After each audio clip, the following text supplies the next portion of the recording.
स्वागत है आपका ITD न्यूज़ में। इंडी में यौम-ए-असातिज़ा का शानदार जश्न मनाया गया। इंडी शहर में आज टीचर्स एसोसिएशन की जानिब से यौम-ए-असातिज़ा बड़े जोश व खरोश के साथ मनाया गया। इस मौके पर शहर का माहौल पुरमसरत और तालीमी जंग में डूबा हुआ नजर आया। जलसे की सदारत इंडी के MLA यशवंत राय गौड़ पाटिल ने की, जबकि मेहमान खुसूसी की हैसियत से doctor Yashwant Kokinavar, education officer Syed Anees Mujawar, assistant commissioner Anuradha Vastar, guarantee योजना जिला सदर इलियास बोरामणी, साबिक सदर बल्दिया लंबाजी राठौर और दीगर मुअज़्ज़िज़ शख्सियात मौजूद रहीं। इस मौके पर MLA यशवंत राय गौड़ पाटिल ने खिताब करते हुए कहा कि इंडी का SSLC नतीजा बासे तशवीश है, जो कि शहर के लिए शर्मिंदगी का सबब है। उन्होंने इस ख्वाहिश का इजहार करते हुए कहा कि इंडी के हर बच्चे को सिर्फ तालीम ही नहीं बल्कि तहजीब व तमीज़ भी सीखनी चाहिए, ताकि वो एक जिम्मेदार और बेहतरीन शहरी बनकर समाज में अपना मुकाम बना सके। उन्होंने मजीद कहा कि वो अफसरान को बगैर किसी खर्च के इंडी लाते हैं, इसलिए कि अफसरान को चाहिए कि बेहतरीन कारकर्दगी दिखाकर शहर की तरक्की में अपना किरदार अदा करें। साथ ही उन्होंने ये भी कहा कि एक वक्त था जब इंडी में अफसरान का तबादला सज़ा के तौर पर किया जाता था, लेकिन आज सूरत हाल ये है कि अफसरान खुद यहाँ आने के ख्वाहिशमंद हैं और ये तब्दीली उन्होंने ही पैदा की है। MLA ने असातिज़ा से अपील करते हुए कहा कि वो अपनी जिम्मेदारियों को दियानतदारी से निभाएं, ताकि तलबा मुस्तकबिल में कामयाब शहरी बन सके। तकरीब के दौरान SSLC में नुमाया कामयाबी हासिल करने वाले तलबा को एजाज़ से नवाजा गया और उन्हें लैपटॉप भी पेश किया गया। इसके अलावा कई मेहनती और बाकमाल असातिज़ा को भी भरपूर अंदाज में एजाज़ात से नवाजा गया, जिस पर हाज़रीन ने ज़बरदस्त दाद दी। ಪ್ರಪಂಚದ ಬಹಳ ವಿಶಿಷ್ಟವಾಗಿರತಕ್ಕಂತ ಒಂದು ಸ್ಥಾನವನ್ನು ಅಲಂಕರಿಸಿದ್ರೆ ವ್ಯಸನ ಮುಕ್ತ ಸಮಾಜವನ್ನು ನಿರ್ಮಾಣ ಮಾಡಬೇಕು, ಸಂಸ್ಕಾರವಾದ ಸಮಾಜವನ್ನು ನಿರ್ಮಾಣ ಮಾಡಬೇಕು, ಪ್ರಪಂಚದ ಹೊಸ ಆವಿಷ್ಕಾರಗಳನ್ನ ಪೈಪೋಟಿಯೊಂದಿಗೆ ಇವತ್ತು ಪ್ರಪಂಚ ನಡೀತಾ ಇದೆ, ಆ ದಾರಿಗೆ ಪ್ರಾಥಮಿಕ ಹಂತದಲ್ಲಿ ಶಿಕ್ಷಣವನ್ನು ನೀಡಬೇಕು. ಹಾಗೆ ಬಹಳ ಉತ್ಕೃಷ್ಟವಾದಂತ ಮಕ್ಕಳ ಭವಿಷ್ಯವನ್ನ ರೂಪಿಸಬೇಕು. ಮಕ್ಕಳ ಅಭಿರುಚಿಗೆ ಅನುಗುಣವಾಗಿ ಶಿಕ್ಷಣವನ್ನು ನೀಡತಕ್ಕಂಥ ಪ್ರಯತ್ನಗಳಾಗಬೇಕು. ಅಂದಾಗ ಮಾತ್ರ ಅದು ಶಿಕ್ಷಣ, ಆ ಶಿಕ್ಷಣಕ್ಕೆ ಗೌರವ ಬರ್ತಕ್ಕಂಥ ವಿಧಾನ. ಅಂತಾರಾಷ್ಟ್ರದಲ್ಲಿ ನಾವೆಲ್ಲ ಸೂಕ್ಷ್ಮವಾಗಿ ಗಮನಿಸ್ತಾ ಇರ್ತೇವೆ. ನಾನು ಬಹಳ ಸಂದರ್ಭದಲ್ಲಿ ಹೇಳಿದ್ದೇನೆ, today's world is very small.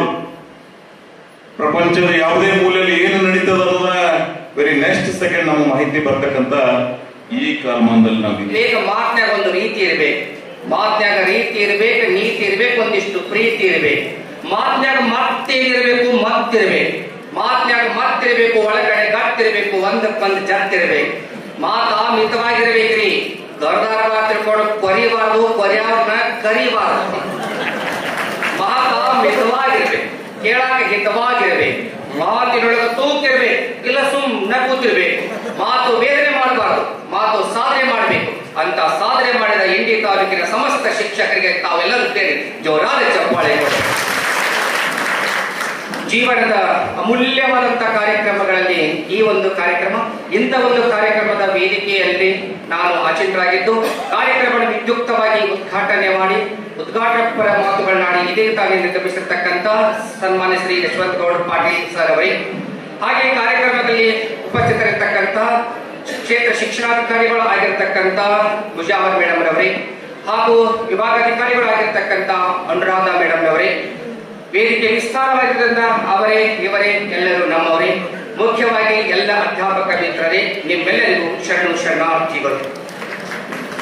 ಸಮಯ ಬಹಳ ಆದರೂ ಕೂಡ ನಿಮ್ಮ ಸಂಯಮ ದೊಡ್ಡ. ಉಳಿದವರು ಅಡ್ಡಾಡ್ರ ಅವರೆಲ್ಲ ಶಿಕ್ಷಕವರು, ಆದ್ರೆ ನೀವು ಶಿಕ್ಷಕರು. ಹಾಗಾಗಿ ಬಹಳ ಮಧುರ. ಆಮೇಲೆ BA ಮತ್ತು MA ಪದವಿಯನ್ನು ತತ್ವಜ್ಞಾನದಲ್ಲಿ ಅವ್ರು ಮಾಡ್ತಾರೆ. ಇನ್ನು ಮತ್ತು ಮಹತ್ವದ ವಿಷಯ ಅಂದ್ರೆ ಅವರು ಸ್ನಾತಕೋತ್ತರ ಪದವಿಯಲ್ಲಿ ಅವರು ಒಂದು ಪ್ರಬಂಧ ಬರೀತಾರೆ. ಅದ್ರ ಬಹುಶಃ ಅವ್ರ ಜೀವನವನ್ನೇ ಬದಲಾಯಿಸ್ತಾ ಅಂತ ಹೇಳ್ತಾರೆ. ಆ ಪ್ರಬಂಧದ ಹೆಸರು ದಿ ಎಥಿಕ್ಸ್ ಆಫ್ ವೇದಿಕ್ಸ್ ಅಂತೇಳಿ, ಅಥವಾ ದ ಎಥಿಕ್ಸ್ ಆಫ್ ವೇದಾಂತ ಅಂತೇಳಿ. ಸೊ ಆ ಪ್ರಬಂಧದಿಂದ ಅವರಿಗೆ ತತ್ವಶಾಸ್ತ್ರದಲ್ಲಿ ಇನ್ನೂ ಒಂದು ಜಾಸ್ತಿ ಒಂದು ಆಸಕ್ತಿ ಬೆಳೀತದೆ. ಮುಂದೆ ಅವರು ಮೈಸೂರು ವಿಶ್ವವಿದ್ಯಾಲಯದಲ್ಲಿ ಉಪನ್ಯಾಸಕರಾಗಿ ಕೆಲಸ ಮಾಡ್ತಾರೆ. ಆಮೇಲೆ ಆಂಧ್ರ ವಿಶ್ವವಿದ್ಯಾಲಯದಲ್ಲಿ ಉಪಕುಲಪತಿಗಳಾಗಿ ಕೆಲಸ ಮಾಡ್ತಾರೆ. ಅದಕ್ಕೂ ನಂತರ ಅವರು ಈ ಒಂದು ಹಿಂದೂ ಬನಾರಸ್ ಯೂನಿವರ್ಸಿಟಿ ಅಂತ ಏನಿದೆ, ಬಹಳ ಪ್ರಾಚೀನ ಯೂನಿವರ್ಸಿಟಿ, ಅಲ್ಲಿ ಕೂಡ ಉಪಕುಲಪತಿಗಳಾಗಿ ಕೆಲಸ ಮಾಡಿ ಶೈಕ್ಷಣಿಕ ಕ್ಷೇತ್ರದಲ್ಲಿ ಸಾಕಷ್ಟು ಒಂದು ಬದಲಾವಣೆಗಳನ್ನು ತರ್ತಾರೆ. ಸೊ ಈ ಒಂದು ವಿಚಾರಗಳು ಒಂದ ಕಡೆ ಇದ್ರೆ, ಇನ್ನೊಂದು ವಿಚಾರ ಏನಂದ್ರೆ ಇವರು ಉಪರಾಷ್ಟ್ರಪತಿ ಆಗಿರುವಾಗಲೇ ಇವರಿಗೆ ಒಂದು ಪ್ರತಿಷ್ಠಿತ ಭಾರತ ರತ್ನ ಪ್ರಶಸ್ತಿಯನ್ನು ಕೊಟ್ಟು ಗೌರವಿಸಲಾಗ್ತದೆ. ಆಮೇಲೆ ತುಂಬಾ ಮಹತ್ವದ ಪುಸ್ತಕಗಳನ್ನು ಕೂಡ ಇವರು ಬರೆದಿದ್ದಾರೆ ತಮ್ಮ ಜೀವಮಾನ ಕಾಲದಲ್ಲಿ. ಸೊ ಇಷ್ಟೆಲ್ಲ ಇವರ ಒಂದು ಪರಿಚಯ ಹೇಳ್ತಾ ಒಂದು ವಿಷಯ, ನಮ್ಮ ಭಾರತೀಯ ಪರಂಪರೆಯಲ್ಲಿ ಗುರುಗಳಿಗೆ ಒಂದು ಬಹಳ ಮಹತ್ತರವಾದ ಸ್ಥಾನವನ್ನು ಕಲ್ಪಿಸಲಾಗಿದೆ. ಆ ಒಂದು ಸಂಸ್ಕೃತದಲ್ಲಿ ಒಂದು ಶ್ಲೋಕ ಇದೆ, ಆಚಾರ್ಯ ದೇವೋಭವ ಅಂತ. ಅಂದ್ರೆ ಗುರುಗಳಿಗೆ ಎಷ್ಟೊಂದು ಉನ್ನತ ಮಹತ್ತರ ಸ್ಥಾನ ಕೊಟ್ಟಿದ್ದಾರೆ ಅನ್ನೋದು ಈ ಒಂದು ಶ್ಲೋಕದಲ್ಲಿ ವ್ಯಕ್ತವಾಗ್ತದೆ. ನಾವೆಲ್ಲ ತಿಳ್ಕೊಂಡ ಹಾಗೆ ಬರೀ ಶೈಕ್ಷಣಿಕ ಅಥವಾ ಬೋಧನೆ ಮಾಡೋದಷ್ಟೇ ಅಲ್ಲ, ಇದು ಶಿಕ್ಷಕರು ಮತ್ತು ಏನು ವಿದ್ಯಾರ್ಥಿಗಳ ಒಂದು ಸಂಬಂಧ ಇದೆ, ಇದಕ್ಕಿಂತ ಮಿಗಿಲಾದದಿದೆ. ಒಂದು ಜೀವನ ಕಲೆಯನ್ನು ಕಲಿಸುವಂತ ಒಂದು ಕೆಲಸವನ್ನ ಶಿಕ್ಷಕರು ಮಾಡ್ತಾರೆ. ಬೋಧನೆ ಅಥವಾ ಶೈಕ್ಷಣಿಕ ಶಿಕ್ಷಣದ ಜೊತೆಗೆ ಈ ಆಧ್ಯಾತ್ಮಿಕ ಶಿಕ್ಷಣ ಇರಬಹುದು ಅಥವಾ ಮತ್ತು ಬೇರೆ ಒಂದು ಈ ನೈತಿಕ ಮೌಲ್ಯಗಳು, ಪ್ರಾಮಾಣಿಕತೆ ಇರಬಹುದು, ನಿಷ್ಠೆ ಇರಬಹುದು, ಈ ಎಲ್ಲ ಮೌಲ್ಯಗಳನ್ನು ಆ ವಿದ್ಯಾರ್ಥಿಗಳಲ್ಲಿ ಬಿತ್ತುವಂತ ಕೆಲಸವನ್ನು ಶಿಕ್ಷಕರು ಮಾಡ್ತಾರೆ. ಆಮೇಲೆ ನಮಗೆಲ್ಲ ಗೊತ್ತೇ ಇದೆ, ಈ ಗುರು ಶಿಷ್ಯ ಪರಂಪರೆ ಏನಿದೆ ನಮ್ಮ ಭಾರತದ ಇತಿಹಾಸದಲ್ಲಿ, ಅಂದ್ರೆ ನಮ್ಮ ಭಾರತದ ಸಂಸ್ಕೃತಿಯಲ್ಲಿ ಬಹಳ ಇತಿಹಾಸದಿಂದ ಕಾಲದಿಂದಲೂ ಕೂಡ ಬಂದಂತ ಅತ್ಯುತ್ತಮ ಒಂದು ಸಂಪ್ರದಾಯ ಅಂತಾನೆ ಹೇಳ್ಬಹುದು.